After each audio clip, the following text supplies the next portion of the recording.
Hello दोस्तों, welcome to my channel. तो आज हम लोग बात करने वाले हैं एक बहुत ही इंपॉर्टेंट कॉन्सेप्ट के बारे में, और वो है एंगल बाइसेक्टर से रिलेटेड। यहाँ से हर एक एग्जाम में, चाहे आप एसएससी की तैयारी कर रहे हो, रेलवे की, बैंकिंग की, कोई स्टेट एग्जाम की या किसी अदर एग्जाम की तैयारी कर रहे हो, सब में ये कॉन्सेप्ट बार बार पूछा जाता है। तो आइए इसके बारे में हम लोग डिस्कस करते हैं। तो सबसे पहले एंगल बाइसेक्टर क्या होता है, इसके बारे में थोड़ी सी बात करेंगे। तो एंगल बाइसेक्टर के लिए सबसे पहले मैं यहाँ पर एक एंगल को क्रिएट करता हूँ, ये ठीक है। तो ये मैंने यहाँ पर एक एंगल बनाया है, इसको मैं नाम दे देता हूँ। ये हो जाएगा हमारा एंगल ए ओ बी, ठीक है।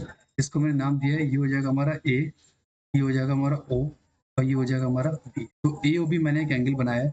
अब इसके बीच में एक ऐसी लाइन को क्रिएट करो, इसके बीच में एक ऐसी लाइन क्रिएट करो जो इसको दो इक्वल पार्ट्स में डिवाइड करे। यानी कि ये अगर वैल्यू थीटा है तो ये वैल्यू भी कितनी होगी, थीटा होगी। तो ये जो लाइन आपको दिख रही है, इसी लाइन को हम लोग क्या बोलेंगे, इसी लाइन को हम लोग एंगल बाइसेक्टर बोलेंगे, ठीक है। इसको हम लोग कोण समद्विभाजक बोलते हैं हिंदी में।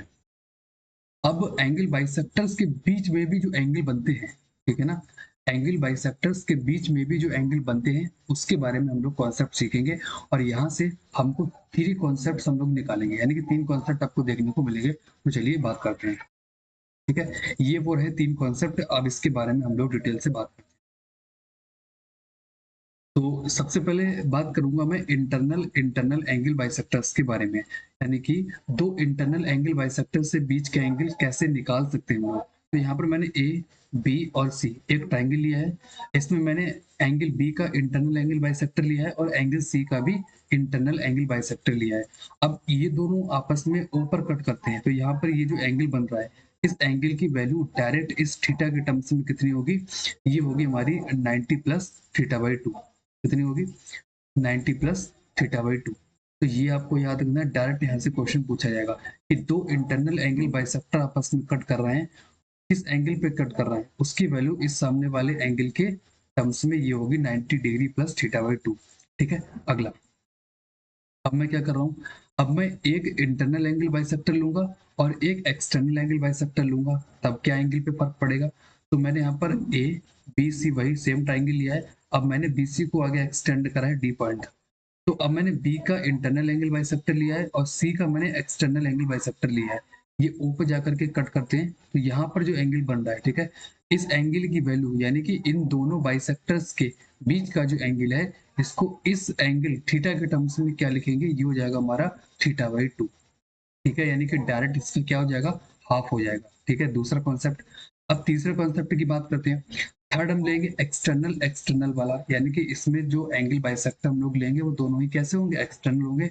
तो उनके बीच में एंगल उस थीटा के टर्म्स में कितना होगा। तो ए बी और सी, ये मैंने क्या ले लिया, एक ट्राइंगल ले लिया, और इसमें बी को मैंने और सी को आगे एक्सटेंड करा है।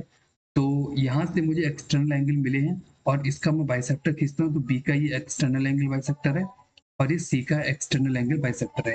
ये ओ पे जाकर के यहाँ पे कट कर रहा है। तो फिर से इन दोनों बाइसेक्टर्स के बीच का जो एंगल होगा, इस सामने वाले एंगल यानी कि इसके थीटा के टर्म्स में कितना होगा, ये होगा हमारा 90 degree plus theta by two. कितना हो जाएगा, ये हो जाएगा हमारा 90 degree plus theta by two. तो ये तीन कॉन्सेप्ट आपको याद रखने हैं, कहीं ना कहीं से रिलेटेड आपको ये कॉन्सेप्ट मिलेगा ट्राइंगल के अंदर। डायरेक्ट तो क्वेश्चन आ सकता है, देखो एक तो डायरेक्ट क्वेश्चन इस पर आ सकता है, दूसरी बात इस कॉन्सेप्ट पर क्वेश्चन आ सकता है, मतलब कोई बड़ा सा क्वेश्चन होगा उसके अंदर ये कॉन्सेप्ट जरूर यूज होंगे, ठीक है। तो ये बहुत ही इंपॉर्टेंट कॉन्सेप्ट लगे हैं, इसलिए मैंने इन तीनों को एक साथ कंबाइन करके यहाँ पे लिखवा दिया है, ठीक है। तो अगर ये सारे कॉन्सेप्ट आपको अच्छे लगे हो, वीडियो अच्छी लगी हो, तो चैनल को लाइक शेयर और सब्सक्राइब करें।